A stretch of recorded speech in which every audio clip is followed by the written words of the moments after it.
তাদের মালিক তাদের জন্য নিজ তরফ থেকে দয়া, সন্তুষ্টি ও এমন এক সুরম্য জান্নাতের সুসংবাদ দিচ্ছেন, যেখানে তাদের জন্য চিরস্থায়ী নিয়ামতের সামগ্রীসমূহ সাজানো হয়েছে। সেখানে তারা হবে চিরস্থায়ী। নিশ্চয়ই আল্লাহ তাআলার কাছে মোমেনদের জন্য মহা পুরস্কার সংরক্ষিত রয়েছে।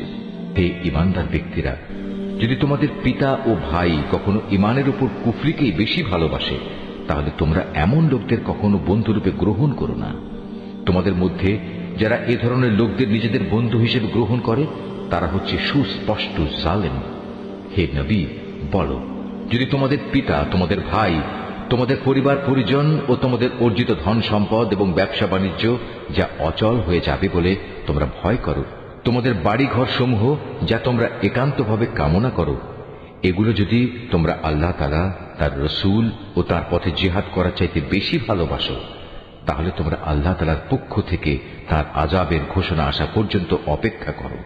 আমাদের এই সহজ সরল বাংলা অনুবাদ কোরআন মজিদটি সংগ্রহ করতে শরীফুল আর্ট অফ নেচার পেজে মেসেজ করুন অথবা স্ক্রিনে দেওয়া নম্বরে হোয়াটসঅ্যাপে যোগাযোগ করুন।